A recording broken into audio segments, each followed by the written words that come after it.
El farmacéutico es uno de los lobbies más influyentes del mundo. 应对挑战，力行力改，破解难题。 Конечно, должны работать кооперативно, должны... Las tienen demasiado poder. Avecina una gran guerra entre la realidad virtual y la realidad aumentada.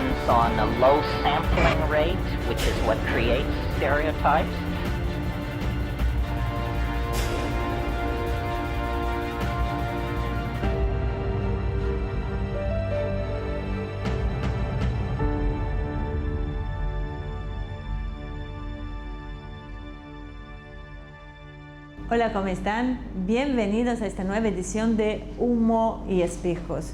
Nuestro invitado de hoy es Eduardo Barcesat, un abogado constitucionalista con mucha trayectoria, quien nos viene a echar un poco de luz sobre el Poder Judicial y cómo es usado como herramienta geopolítica para desestabilizar algunos países, como podemos apreciar en nuestra propia región. Mientras tanto, como siempre, los voy a llevar con la columna de Azul Selene. Así que, ¿cómo estás, Marcelo? ¿Cómo estás, Azul? Cuénteme, ¿qué tema nos traen hoy? Bueno, gracias, Ivonne. Vamos hoy a la columna con Azul, como hacemos habitualmente. Esta vez nos vamos a meter en un tema que ahora les va a adelantar Azul, pero que tiene mucho que ver con lo que está pasando en la región sudamericana. Sí, es un tema que me parece capaz medio colgado, porque con lo que está pasando, que no me voy a meter mucho porque la parte esta más política va a quedar para las columnas de la semana que viene, no se menciona casi nada y es algo que tiene bastante peso en todo lo que está pasando, especialmente en Bolivia. Pero bueno, lo vamos a dejar ahí. Hoy lo que vamos a hablar es de los tecnicismos, de la parte bien que es. Vamos a hablar de lo que es el 5G. Eso, bueno, 5G es un tema que creo que todo el mundo viene escuchando hablar hace meses, que está habiendo una pelea entre Estados Unidos y China por el tema de Huawei y el 5G, pero en realidad creo que poca gente sabe exactamente qué es el 5G. Mismo desde que asumió Trump está el tema este de todo las restricciones o la saca el tema de los impuestos a Huawei. Y bueno, el tema este, el 5G, es una tecnología de red inalámbrica. Como en el celular, muchos ahora tenemos 4G. Bueno, este sería como algo superior, algo más moderno, más nuevo. Para entender eso, o sea, viene con el tema, viene muy del lado de los celulares. En los 90 apareció el 2G, donde podías mandar mensaje de texto. Ahora vamos a poner un cuadrito en la pantalla muy lindo en edición. A fines de los 90 ya podías mandar mensaje de texto y además podías tener acceso a internet desde el celular. Para el 2008, que apareció el 4G, además de esas dos cosas podías mandar videos. Y ahora con el 5G, a los mensajes de texto, al acceso a internet y a los videos Ultra HD y en 3D, se le suman también casas inteligentes, autos inteligentes, se le suman un montón de cosas nuevas. Eso todo a partir del 5G. Sí, ¿por qué? Porque es una conexión mucho más rápida, se habla que es 10 veces más veloz que el 4G, o sea, si vos tenés un video de 8K o querés descargar una película de 3D, con el 5G lo puedes hacer en 30 segundos, cuando con el 4G tardás 6 minutos más o menos. Es un servicio más confiable. Ya estamos hablando de más o menos 100 veces más rápida. Sí, esto como es tan rápido hace que el servicio sea más confiable, se implementa no solo en los teléfonos inteligentes, sino en sensores, en termómetros, coches, robots. ¿Por qué? Porque al transmitir la información tan rápido tenés más tiempo de reacción. O sea, si vos lo pones en un auto, la información se transmite tan rápido que se vuelve más seguro porque hubo un cambio en el exterior del auto, se cruzó otro auto, se cruzó un animal, hubo algún problema, enseguida por esta información viaja tan rápido que lo puede prevenir. Sí, de formas que antes si no me equivoco, hoy todavía no puede. Era el tema de la latencia. Claro. O sea, es que la diferencia de reacción baja, si no me acuerdo, de 40 milisegundos a 1 milisegundo, una cosa así. Por eso es una barbaridad y estas cosas, estos avances hoy todavía no se dieron, como se decía hace unos años que ya para esta altura se van a dar precisamente por esto, porque las redes actuales de 4G no tienen suficiente ancho de banda para bancárselo. Y ahí es Ajá. cuando entra O sea, el freno, por ejemplo, a la conducción autónoma, uno de los problemas que hay es el tema de redes. Sí. Y bueno, ¿qué pasa con esto? Para que funcione el 5G, usa una sonda de radio muy alta frecuencia, entonces son muy cortitas, muy rápidas. Son más, pero el problema es que no pueden viajar a través de paredes, de ventanas, de tejados, entonces son más débiles a larga distancia. Entonces te dicen, no va a reemplazar el 4G, sino que lo va a complementar. O sea, si vos estás en medio de la ruta, seguramente vas a estar conectado con el 4G. Y en tu casa hablan de poner, o sea, hablan de que las compañías que van a manejar esto van a tener que instalar casi millones de redes porque tienes que poner una en cada poste de luz, una en cada casa, algunos hablan de una en cada habitación. O sea, el tema de las antenas. Entonces tienes que poner Hay que crear por todos lados. toda una infraestructura nueva y más con una saturación más alta. Sí. Entonces, bueno, tenés eso. Y después, ¿quiénes están metidos con esto? Que mencionábamos antes, bueno, Estados Unidos, los principales operadores de telefonía celular a nivel nacional, que son Verizon, AT&T, T-Mobile y Sprint, la están desarrollando, la están probando, esta nueva tecnología. Los fabricantes de chips, como Qualcomm e Intel, trabajan en procesadores y radios que permiten comunicaciones 5G. Y las principales compañías de equipos de red, como Nokia, Ericsson, Huawei, también están construyendo y es donde dicen que está el poder real de esta tecnología, que lo tiene China. El único problema es que, claro, es que China es la única que ha desarrollado a través de Huawei esa tecnología, la tiene madura. Estados Unidos no llega con los tiempos. Es muy caro. Se dice que para implementar la tecnología 5G en Estados Unidos se necesitarían $300.000 millones, más o menos. Entonces que hay dos problemas. Uno es que China tiene la tecnología y aparte después es la inversión que hay para ponerla en práctica. Y además es acostumbrar a la gente también. Hoy 5G, ¿quién está usando? ¿Está en algunos lugares en China, Reino Unido? Lo están proyectando, sí, recién ahora está apareciendo ahí, pero lo están proyectando más para el año que viene, para cuando va a ser el boom mundial. Y quieren empezar a implementarlo sobre todo en Latinoamérica, en esos países. Los celulares, todo eso se va a tener que cambiar. Y los celulares se van a tener que adaptar. Hay modelos que ya hoy yo tengo, por ejemplo, un Xiaomi, que es una marca china, que hoy permite el 5G. El tuyo ya está preparado para el 5G. Yo no lo puedo aprovechar porque no llegó acá, pero tu celular sí. Las nuevas generaciones, sobre todo los celulares chinos, que hoy se están instalando, van a terminar, los vas a terminar reemplazando. Sí. Y cuando vos ves el tema de las patentes, sobre toda esta familia de tecnología de 5G, vos ves que hay para Huawei 2.160 patentes concebidas. La trampa es que te dicen que, patentes y solo el 28% de esas están concebidas. Entonces parecería que son menores que, por ejemplo, Nokia, que tiene 1.500 y pico, tienen 75, y dicen, no, entonces Nokia tiene más, pues tiene un porcentaje mayor concebidas, pero se va a llegar, por algo siempre se mira a China. Sí. O sea, esta es una revolución tecnológica que por primera vez en la historia China la lidera y ha sobrepasado a todos los países occidentales y la lidera con aparte todo tipo de equipamiento de origen chino. No están usando, si no me equivoco, chips ni nada que sea estadounidense. No, y por eso también se están tratando de instalar a partir de un precio más económico, pues se lo pueden permitir porque lo fabrican todos ellos mismos. Ajá. Y después el tema, que acá es cuando hacemos como el enlace a la columna que viene, es las cosas que se necesitan para esta nueva tecnología. Uno de los minerales más importantes, uno de los materiales más importantes que se necesitan es el litio. Sí. Por ejemplo, ahora en junio de 2019 Nokia patentó unas baterías de litio que dicen que va a revolucionar el 5G. ¿Por qué? Porque usa una batería de litio con ayuda de nanotubos que prometen ofrecer hasta 2,5 veces la longevidad de las mejores alternativas que existen hoy en día.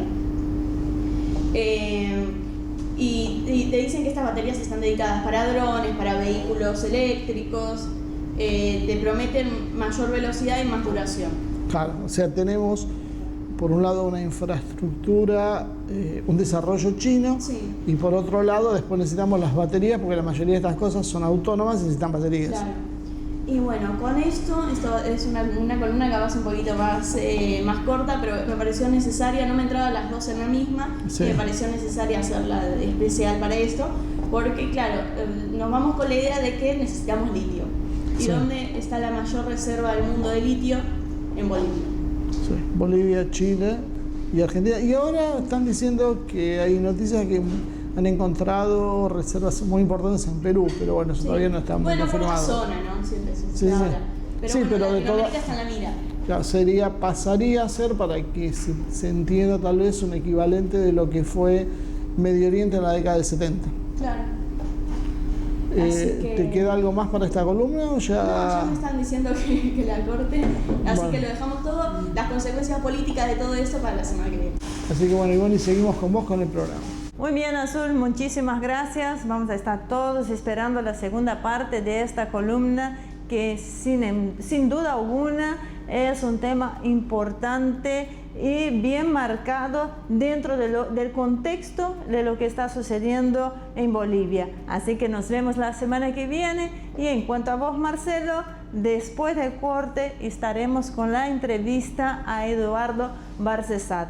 Así que no se vayan, enseguida regresamos.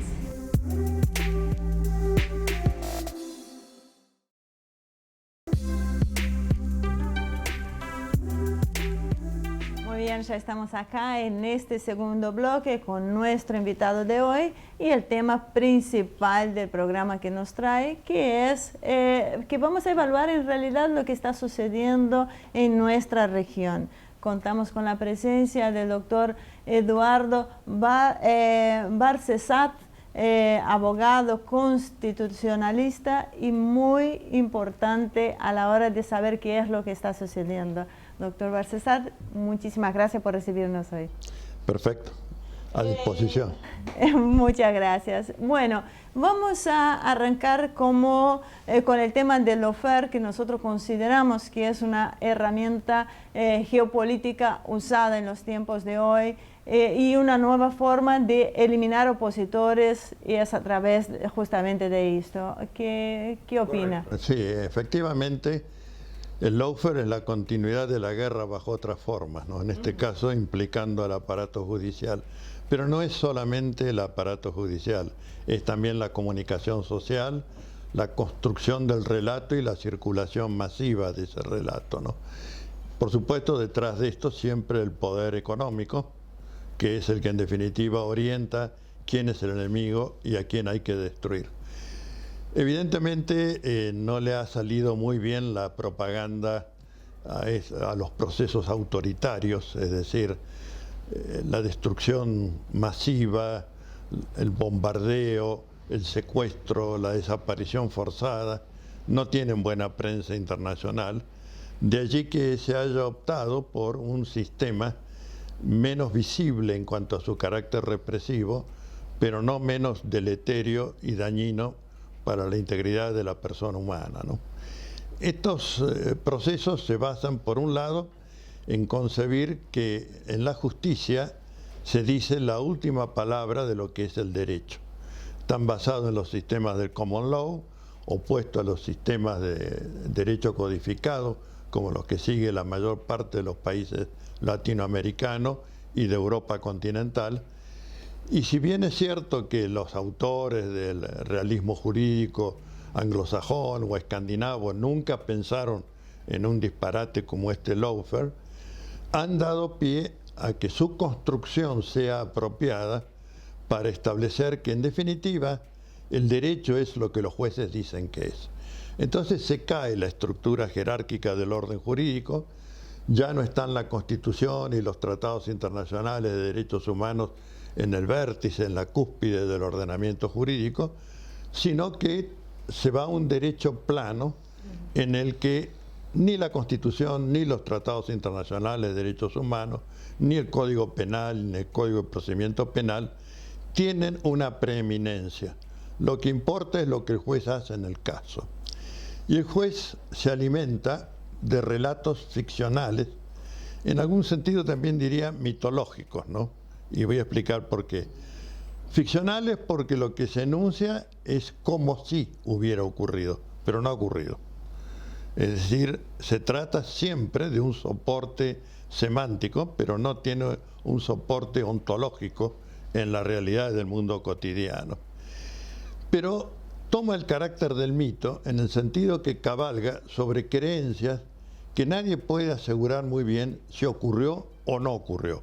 Pero es posible que haya ocurrido.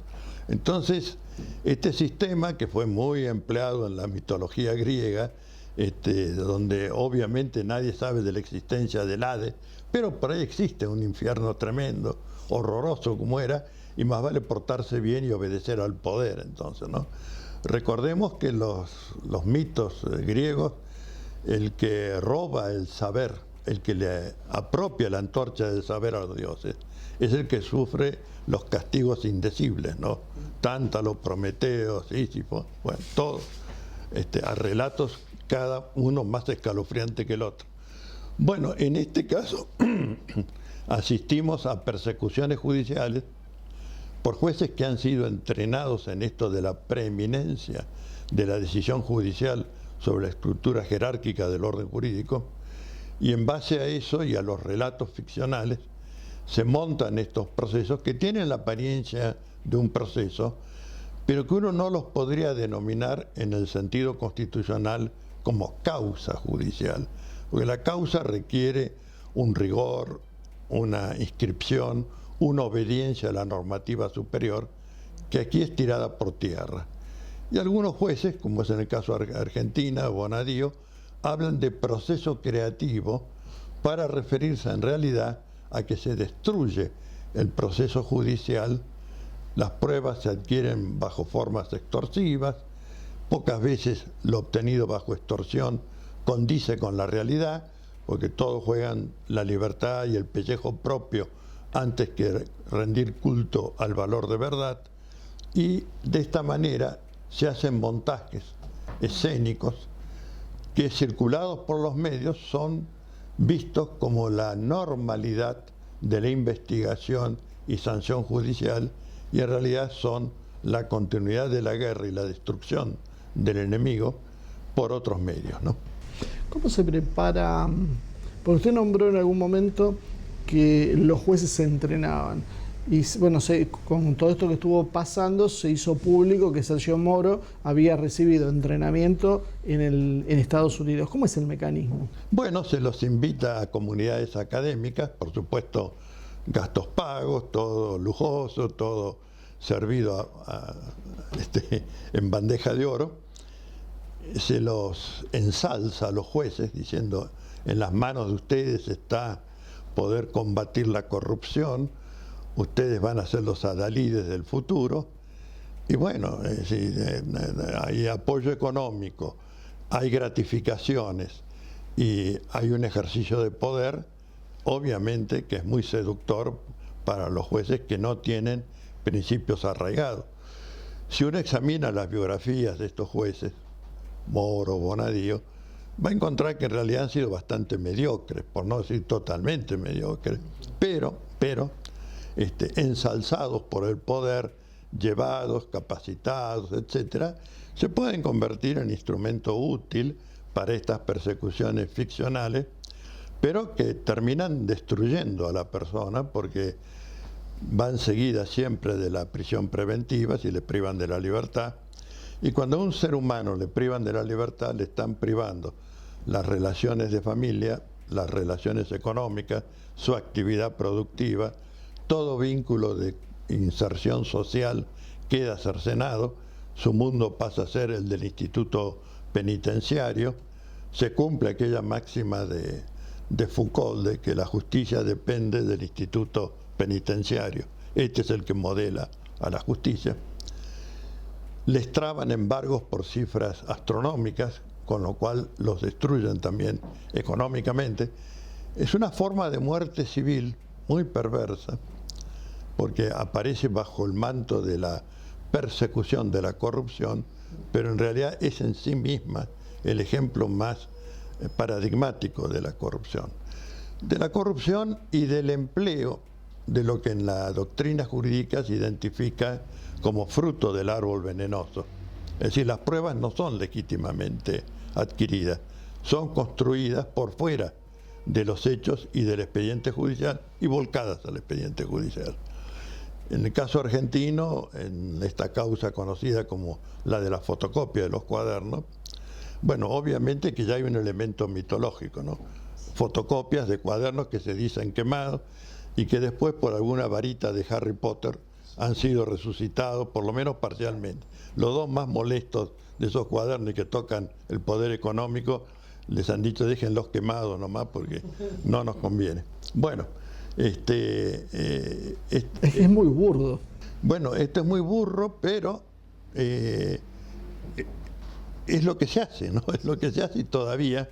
Pero se ha perdido el refinamiento que existía en otras épocas. O sea, es una cosa ahora tan evidente y hecha a la luz del día que solo es posible con la complicidad de los medios. Complicidad de los medios y diría también con cierta malicia o explotando la malicia que pueda haber en el ser humano, porque en la medida en que le muestran que hay gente que maneja millones de dólares y uno sabe cómo es su realidad cotidiana, que no tiene nada que ver con esos millones de dólares, el rencor lo hace creíble, ¿no?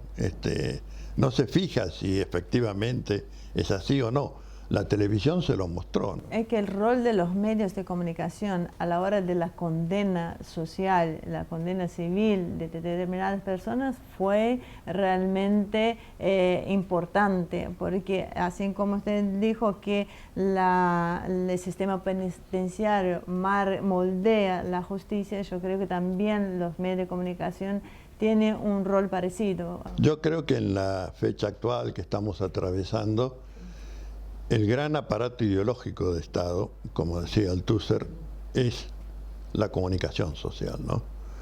Ya la iglesia, la familia, la escuela, el sindicato, que eran señalados por Althusser como los grandes aparatos ideológicos de Estado, que son los que mediatizan como normalidad la explotación, ahora han sido superados por la universalidad de la comunicación social, ¿no?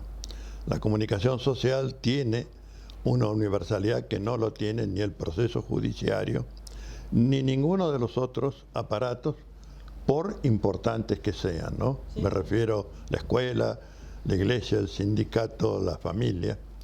La comunicación vence a todos ellos y es por ello que ahí anida uno de los puntos fundamentales de este esquema de persecución. Claro, llega un momento en que la ficción se quiebra, ¿no? O que el relato pierde credibilidad, pero ya cuando esto ocurre es más que probable que la persona esté destruida y que el daño ha sido cometido y probablemente en medio de esto pasó una elección y hubo un resultado distorsionado por el proceso del lawfare y todo esto es sumamente valioso para el poder, para preservar privilegios o para recuperarlos si estuvieran en riesgo, ¿no? Bueno, yo creo que es una tarea enorme la que va a haber que emprender para desmantelar las raíces ficcionales de los relatos y demostrar que el Estado no puede incorporar pruebas si no está legítimamente adquirida. Esto ha motivado la iniciativa del Lawfare Institute y de Common Action Forum de propiciar un tribunal ético que va a tener su sesión inaugural el 24 de noviembre en la ciudad de Madrid. Y allí se va a integrar el primer tribunal. Me han honrado con la presidencia del mismo. Bueno, esperemos que el trabajo no nos supere, porque obviamente... Pues la jurisdicción va a ser internacional. La jurisdicción va a ser internacional, se va a trabajar sobre casos concretos, pero cada caso es una inmensidad de documentación, de pruebas, de cosas que hay que disecar y mostrar en contraposición con lo que es el debido proceso judiciario para poder desmontar estas ficciones tan perversas, ¿no? Usted mencionó, por un lado, los medios, que actúan sobre la justicia, por otro lado la justicia. Pero nosotros estamos en una encerrona. Cuando uno intenta ir contra la justicia para reordenarla, Los medios yo agregaría ya las redes sociales, que también empiezan a ser un actor importante, comienzan a atacarlo y a desgastar la figura de quien denuncia eso. Pero cuando va contra los medios, interviene la justicia e impide que uno pueda actuar contra ese monopolio, como pasó con el caso de Clarín con la ley de medios. ¿Hay forma de romper esto?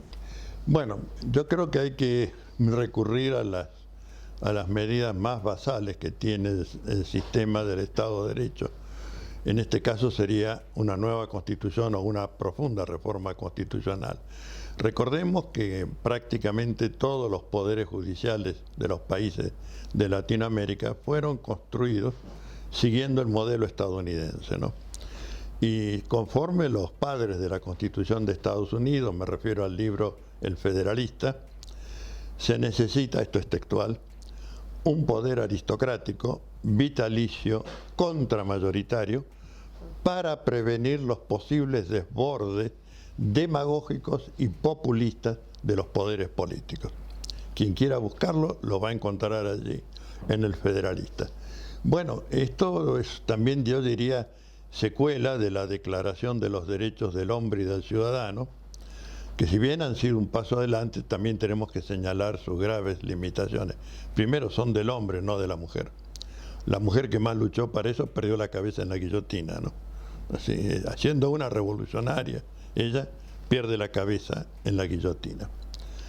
Y respecto del cartabón de derechos del hombre y del ciudadano, hay que señalar que hay un solo derecho que viene precedido de la palabra sagrado.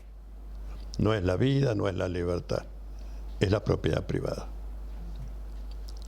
Es decir, con esto no se juega. Claro, es un sistema donde todo se cuestiona menos la propiedad privada. Siempre el Poder Judicial ha sido muy idóneo, en todos los países, para preservar la propiedad privada. Última trinchera. Inexorable y última trinchera. Inversamente, respecto a los valores de la vida, la libertad y la integridad física y psíquica del ser humano, han tenido profundas falencias y fracasos, ¿no? Basta decir, en el caso argentino yo diría que la justicia o administración de justicia, no se la puede llamar Poder Judicial de la Nación, no encontró un solo desaparecido y no liberó un solo detenido, ¿no? Es decir, ahora eso sí, la propiedad privada estuvo fenomenalmente custodiada durante ese periodo aciago de la historia argentina, ¿no? Eso no se perjudicó. Es más, en las directivas de la lucha antisubversiva que preparó y firmó el entonces jefe del ejército, Jorge Rafael Videla, se dice que el sentido de la lucha antisubversiva es preservar la seguridad de los bienes, después de las personas y por último del Estado. Primero los bienes. Sí, eso es verdad. Ahora, volviendo a hablar de la justicia, es el único poder que no se elige directamente. ¿Esto es una limitante para su desempeño? ¿Con eso no estamos facilitando el lobby? Bueno, acá hay muchas propuestas diversas, ¿no? Hay quienes dicen que la elección de los jueces no ha dado buenos resultados porque actúan durante un periodo entonces acotado y por lo tanto son pasatistas, ¿no? Es decir, tramitan, pero claro, la sentencia que la dicte lo que viene después, ¿no? Tiene sus problemas. Yo creo que tiene que haber un régimen mixto, ¿no? La cabeza del Poder Judicial tiene que ser elegida por elección porque es un cargo político por excelencia, ¿no? No, eso no. O sea, eso hablaríamos de Suprema Corte, por ejemplo. De Suprema Corte, Tribunal Constitucional, según los casos. Claro. En tanto que los jueces inferiores sean de carrera y por concurso de antecedentes y oposición, pero siempre con mandatos periodizados, es decir, no puede haber función vitalicia bajo la República. La República es esencialmente de mandato. Y que en lo que hace a los consejos de la magistratura, que son los que tienen el régimen disciplinario y la intervención en la preparación de quienes van a ser los futuros jueces, ahí sí que haya voto popular, porque es un órgano político, no emite sentencias, y que haya también una representación del sector popular. Me refiero a sindicatos, universidades, instituciones de derechos humanos, etcétera, que haya mirada de pueblo, ¿no? Porque los abogados, jueces, académicos, abogados son buenos, pero si hay un pedazo de pueblo mirándolo, mejores son, ¿no?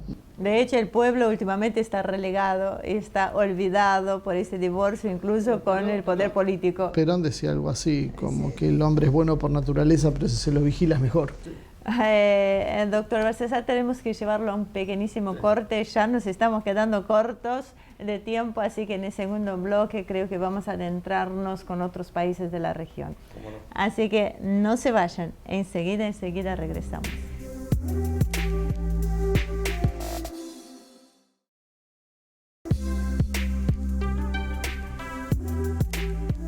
Bueno, regresemos acá en este tercer y último bloque. Nos quedan con muchas preguntas, muchas ganas de seguir investigando, así que vamos a ver hasta dónde nos lleva ese tiempo.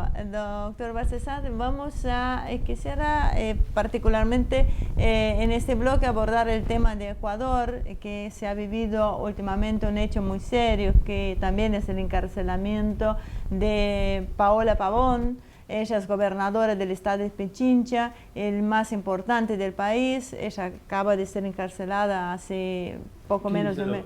Es el 15 de octubre. Hay un trámite bastante oscuro y que por más que intentamos averiguar de qué se trataba, el motivo, no hemos podido hacerlo.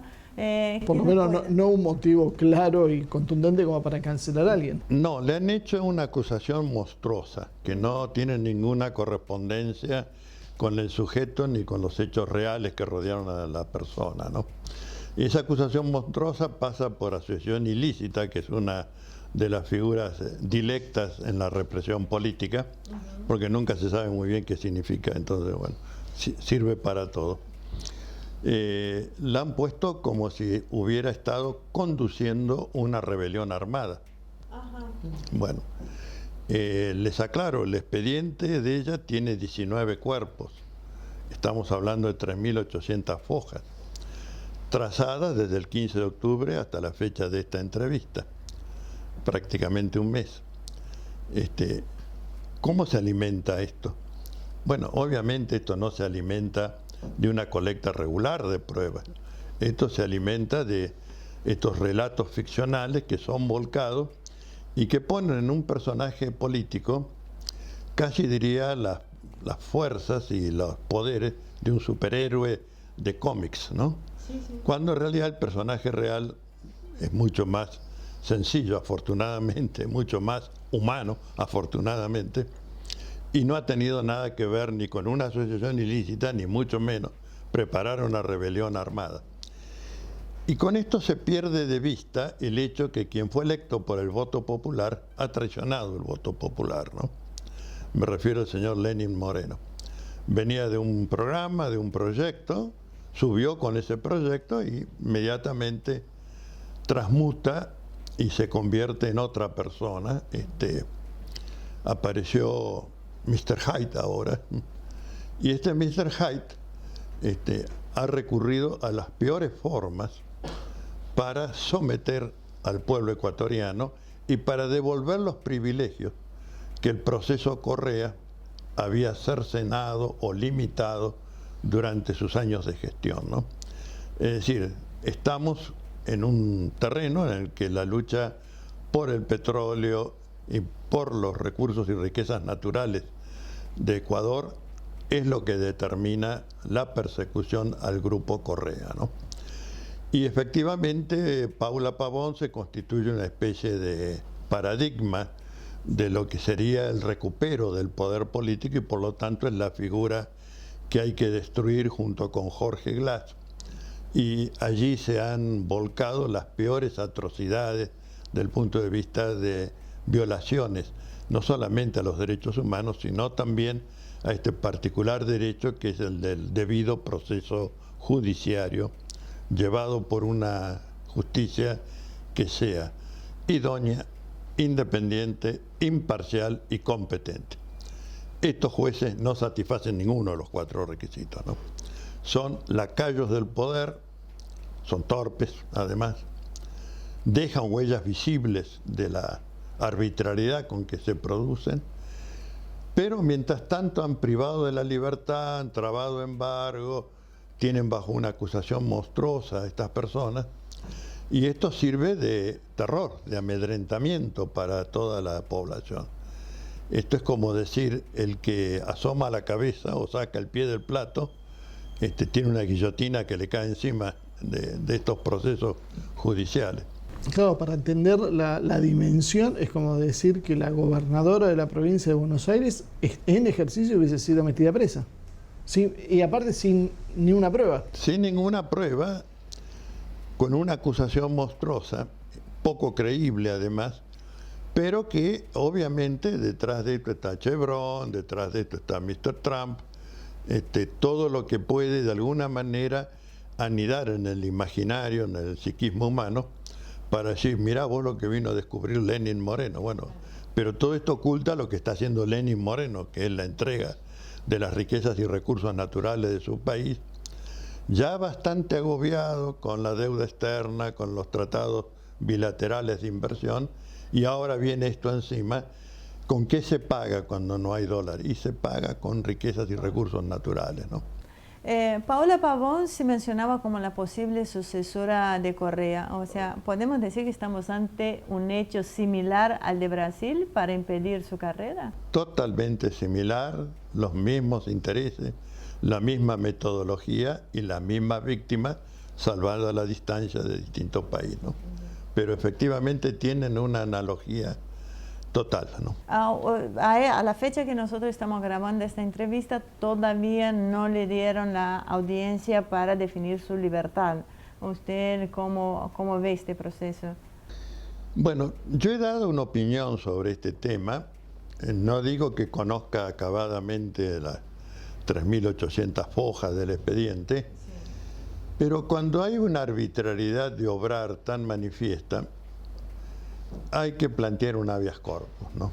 Sí. El abogado ecuatoriano que está a cargo de la defensa, que es un penalista prestigioso, tiene sus dudas porque en general se sostiene que el habeas corpus es para cuando hay una afectación a la libertad individual que proviene de otro poder que no sea el poder judicial, pero que son inviables cuando se trata de actos de arbitrariedad del proceso judiciario. Personalmente no comparto esta postura, ¿no? Yo creo que el habeas corpus es instituto de tutela de la libertad y también de tutela de la vida, porque en general en estos procesos libertad y vida a veces vienen de la misma mano, ¿no? Y por lo tanto me parece que no puede haber especulaciones de recorrer todo el espigón jurisdiccional para que al cabo de 2 o 3 años le digan, sí, tenía razón, este proceso es ficcional, etc. Y cuando a veces el habeas corpus no procede en la jurisdicción propia, porque no hay jurisdicción que satisfaga estos requisitos de idoneidad, imparcialidad e independencia, hay que recurrir a la justicia universal, ¿no? Es decir, el proceso tiene que ser llevado en aquel país que pueda ofrecerle las garantías para la investigación y esclarecimiento de la conducta real y la responsabilización de la conducta del juez, claro, y de quienes han obrado detrás de él, ¿no? Pasa que esto ya es grave el proceso en sí, pero si esto se hace con la detención del individuo, es mucho más grave. Bueno, la prisión preventiva es muy parecida al estado de sitio. Se sabe cuándo comienza, nunca cuándo termina. Y no hay prácticamente medios para enervar la razonabilidad de ella que no sea, repito, la acción de habeas corpus, ¿no? Es el único momento en que puede situarse otro espacio de cuestionamiento para habilitar entonces un juzgamiento independiente. Y cuando esto no se puede hacer en el territorio propio, pues que no hay más que buscar la justicia universal, ¿no? Antes que me cambie de tema, y ya para cerrar el tema de Ecuador, también hubo un problema muy similar, hablando de analogías, con lo que pasó con los cuadernos. O sea, el proceso, no sé si estaba muy al tanto. Sí, yo defiendo a alguien la causa, sí, sí. Uno de los que no se sometió, no quiso decir mentiras con tal de regresar anoche a dormir en su casa, prefirió la integridad personal al precio de 10 meses de prisión efectiva. Ahora está con prisión domiciliaria y pasó a prisión domiciliaria y después escarcelado. Y viene después la pregunta importante: ¿qué pasa cuando el proceso se ha declarado nulo, como tiene que serlo en algún momento? Claro. El derecho no es magia, no puede volver la historia atrás, ¿no? Hay una frase de un diálogo socrático, un diálogo platónico, el banquete, donde el interlocutor de Sócrates, Agatón, dice: hay un poder que ni a los dioses le ha sido dado, y ese poder es el de hacer que lo que ha ocurrido no hubiera ocurrido. Bueno, el derecho no es magia. El único mecanismo que tiene es la compensación en dinero cuando no se le puede devolver la vida que se le quitó, ¿no? Pero eso siempre es poco. Eso es poco. Ahora, aún así, tendría que decirse que a todos los que han intervenido en estos procesos en el continente americano, privando de la libertad y de todo lo que va anexo a la privación de libertad, tendrán que responder personalmente y patrimonialmente por estos actos. Esto es lo que corresponde en derecho, ¿no? Y es lo que estamos ya propiciando en la Argentina. Puede ser que el Estado tenga que pagar primero, pero el Estado va a tener que recuperar del funcionario que actuó con desvío de poder aquello que le ha producido un daño a la persona y un daño al Estado que tiene que reparar, ¿no? Entonces, esto sería nuestra visión sobre el tema, no cargar sobre el Estado bobo las responsabilidades, sino que los criminales con jurisdicción sean los que tengan que responder, ¿no? Lo que pasa es que aparte lo que sucedió en Ecuador, la causa contra Correa, me comentaban unos amigos ecuatorianos, que es un calco de lo que hicieron acá. Con el tema de los cuadernos apareció mágicamente un cuaderno, pero encima más desprolijo que el proceso argentino, si se puede. Así que Argentina está haciendo escuela y algunos ámbitos. A veces uno se pregunta, yo me lo pregunto, ¿cómo países con cultura jurídica tan acendrada, Brasil, Argentina, Ecuador, Perú, Chile, admiten estas violaciones a la dignidad del discurso jurídico y de las prácticas jurisdiccionales, ¿no? Es un interrogante para el que no tengo respuesta. Es decir, el poder es tan poderoso, valga la redundancia, que es capaz de borrar la formación que imprimimos en las academias de derecho, ¿no? Quizá lo que estamos viendo en realidad es un proceso de decadencia, no sé si civilizatorio, pero no andamos muy lejos. Sí, es un sistema de barbarie, ¿no? Y creo que también lo que está ocurriendo en Bolivia y en Chile demuestra hasta qué punto la perversidad está instalada como para acometer contra la vida y buscar de perseguir a los pueblos originarios, o en el caso de Chile, a los menos favorecidos económicamente, con un desdén y con una soberbia que espanta, ¿no? Bueno, es una contingencia dura la que atraviesa ahora nuestro continente latinoamericano y nos va a llevar años poder recuperar democracias y proyectos avanzados. Pero en este momento, tal como está, recuperar el Estado de Derecho por los sectores populares, para mí es una consigna revolucionaria, ¿no? Indudablemente. Lo más importante es que vamos a tener que recuperarlo y haya esta convicción de que así sea. Lo voy a traer de vuelta a la Argentina porque ya nos queda poco tiempo del programa y hay algo que nos inquieta a muchos, que es el tema de la deuda, ¿no? La deuda externa que tomó Macri presenta numerosas irregularidades. O sea, ¿es posible repudiar o al menos iniciar una auditoría con respecto a eso? Porque, perdóneme, pasa exactamente con el tema de los jueces. O sea, en definitiva, alguien te hace una denuncia, te mete en la cárcel y después paga el Estado. ¿Y en el caso de la deuda? Yo tengo ese tema en mi ADN, la aclaro, ¿no? Bueno. ¿Por qué? Porque cuando se hizo el arreglo con los fondos buitre, iniciamos la acción penal para señalar todo lo que tenía de espurio ese arreglo, que violentaba doctrina de la Corte Suprema, que se estaban pagando a sí mismos, porque en realidad el 85% de la titularidad de los fondos buitres es de argentinos. En ese momento, y todavía ahora, funcionarios. Después fuimos ampliando con cada acto de contratación, porque en esos actos de contratación, además de haberse puenteado y usurpado la atribución del Congreso, pues se puso en garantía del repago el conjunto de las riquezas y recursos naturales existentes en el territorio de la nación argentina. Esto no está en los decretos, está en las resoluciones que firmaba el entonces ministro de Finanzas, Luis Caputo, el supuesto héroe proteico de Superman de las finanzas. Bueno. Maradona de las finanzas. El Maradona de las finanzas, bueno. Entonces allí está la gran trampa y allí está también la gran causal de nulidad de estos acuerdos y de estos actos de contratación, y que deberían derivar ellos también en la responsabilización penal y patrimonial de quienes obraron por fuera del marco de legitimación constitucional.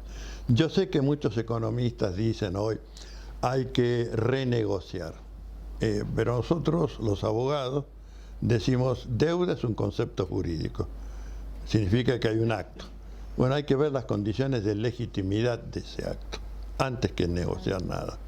Y creo que esta postura la vamos a defender con todo compromiso, ¿no? Porque es imposible pensar con la deuda que la Argentina tiene en este momento sobre sus espaldas que pueda levantarse automáticamente a partir del 10 de diciembre, ¿no? Va a tener que haber un examen y después del examen vendrá alguna renegociación. Pero primero el control de legalidad. Y ese control de legalidad tiene que hacerse en territorio argentino, porque eso es lo que marca la Constitución sobre todos los actos jurídicos que se realizan o producen efectos en territorio de la nación. Son de la jurisdicción argentina. No que vayan a un tribunal de Hong Kong, al CIADI, París, Nueva York, Londres, Roma. Eso se tiene que acabar. Y pienso que va a ser parte de la tarea del nuevo gobierno. ¿Bloquear los pagos hasta tanto se define esa situación? Efectivamente, efectivamente. Usted sabe que se va a ganar millones de enemigos con esto. No sé si millones de enemigos, enemigos con muchos millones. Eso seguro, eso seguro, pero eso ya lo llevo, es valor ganado. Ya. Es una medalla más. No me preocupa.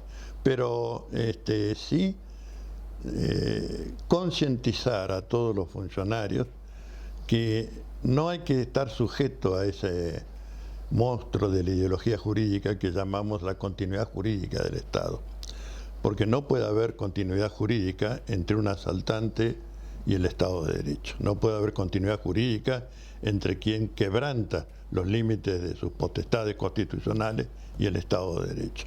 La Argentina en el 94 se dio una cláusula muy señera en la nueva Constitución, que es el artículo 36, que condena el golpe de Estado y habla de nulidad de todo, infames traidores a la patria, inhabilitación a perpetuidad de ocupar cargo o función pública. Ahora tenemos que aplicarle esa cláusula a los que con cierta legitimidad de origen quebraron los límites reglados de sus potestades constitucionales y nos sumieron en esta deuda como nos han sumido.